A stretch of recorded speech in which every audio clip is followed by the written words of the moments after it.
everybody. I'm gonna do King Diamond review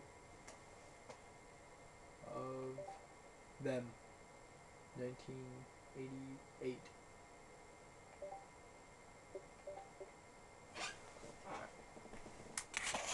Let me give you some background here. Alright, so Them is a concept album, which means it's basically one long story.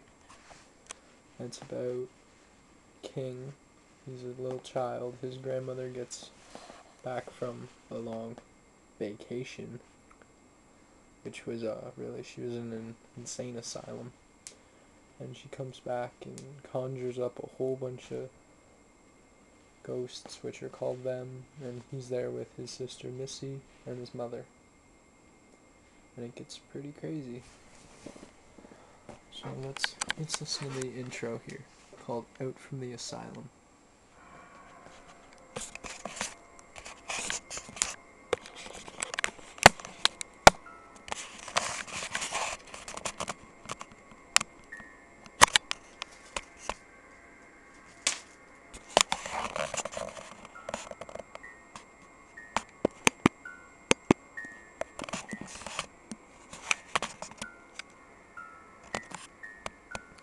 Has a real kind of creepy feel to it.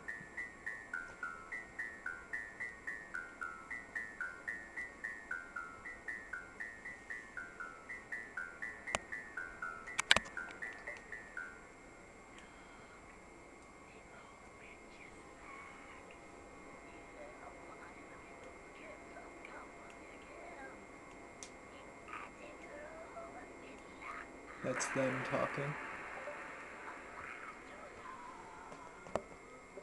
And then it cuts to this, probably the best booster in any 80s CD right here. Listen to this.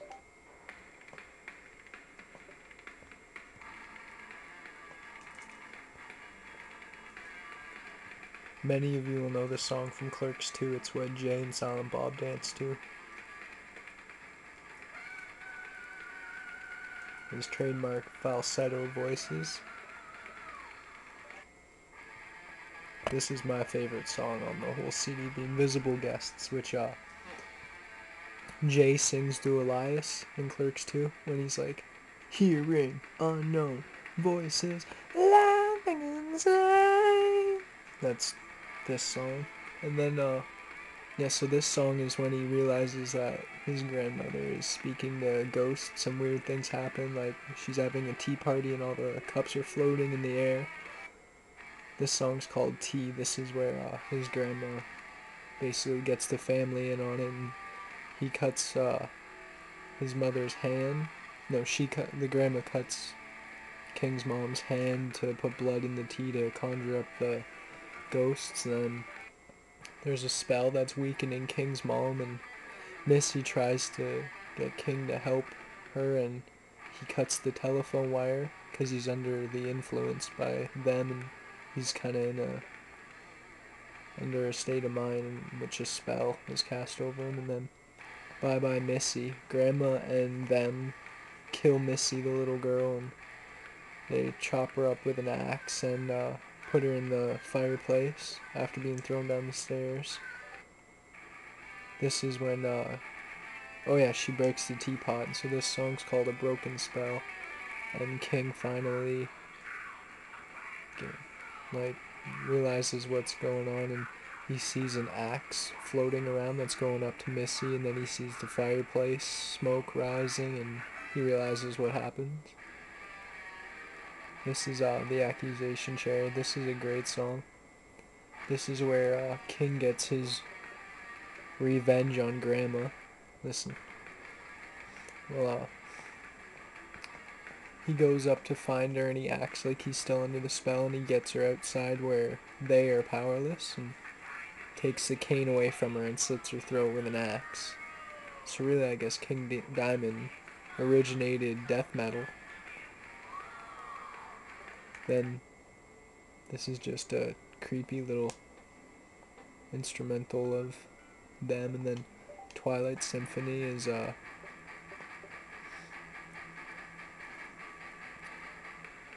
King, the police come and all that, and King gets questioned, and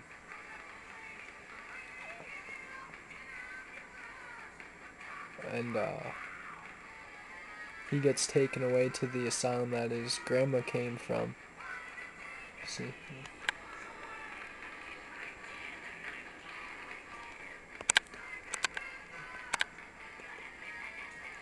Yeah.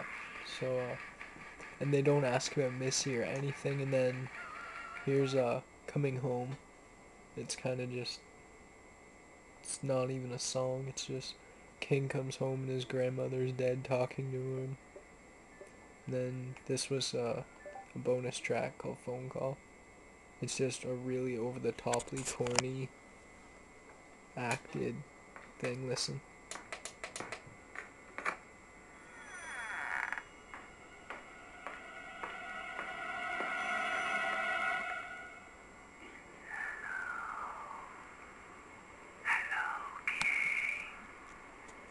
Who's this?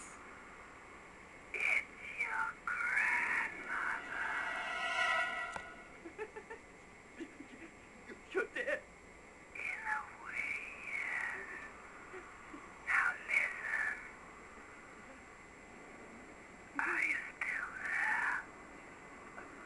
I'm still here, Grandma.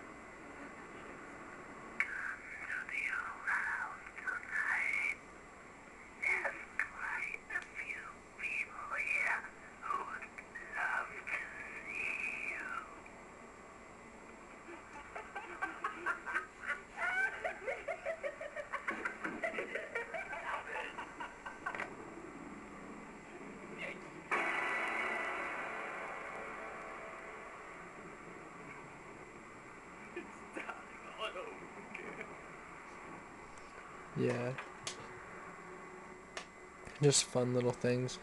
I got this in the Two from the Vault pack, and it came with Conspiracy, which is another concept album that's a sequel to them. It was released right after this one was. This was 88, that one was 89. This is by far my favorite King Diamond CD. It has the best riffs to it, and it's also my favorite story out of all of them. You know, it's continued. So is Abigail, but I know a lot of King fans favorite Abigail, but Abigail wasn't like, I didn't find it very special. Like my top 5 are Them, Conspiracy, The Graveyard, then Abigail, then The Puppet Master. But yeah, just this is his best CD by far. Go pick it up if you're a fan of like horror music, like Cannibal Corpse's lyrics or something, but it's totally different style of music, and it's definitely not as graphic or gory. But it's great, and it's fun to just jam to. Like I can mosh and dance to this all day. Like you saw Jay going at it in Clerks 2. But this is when King Diamond was King Diamond, because you can hear it in Conspiracy. Those high falsettos are kind of starting to slip, and his new music, like anything from the 2000s, he doesn't really, I don't know, he can still hit high notes, but they're just not as solid and strong. Like House of God I thought was terrible. Like I actually hate that CD. I'm not even saying it's a bad King Diamond CD, I'm saying it's a bad CD in general. But it was weird because for Give Me Your Soul Please, his newest one, which came out in 2008, which he was nominated for a Grammy for Neverending Hill, but he wasn't hitting those high pitched notes as strong, and I was like, King's starting to fade. And then when they redid Evil and Curse of the Pharaohs for Merciful Fate, and for the Guitar Hero Metallica game, all of a sudden those high pitched falsettos are back. It's like, why are you saving off for Merciful Fate there? So I'm thinking there might be something from MF in the near future. And yeah, so pick up King Diamond Them. It's a great CD. Nothing to even complain about. It's just really good. You know, Conspiracy's really good too, but they're really different. I guess this one was Conspiracy was recorded in California, which may have had something to do with it, because where he comes from, it's kind of easy to stay in that dark mood. But in California, what's dark in California? So yeah, that was my review on them. Sorry you're not gonna get to see a lot of me in this one. I'm kind of tired as hell. Alright, I'm going to bed. It's like 4 in the morning. Alright. Nice talking to you, I guess.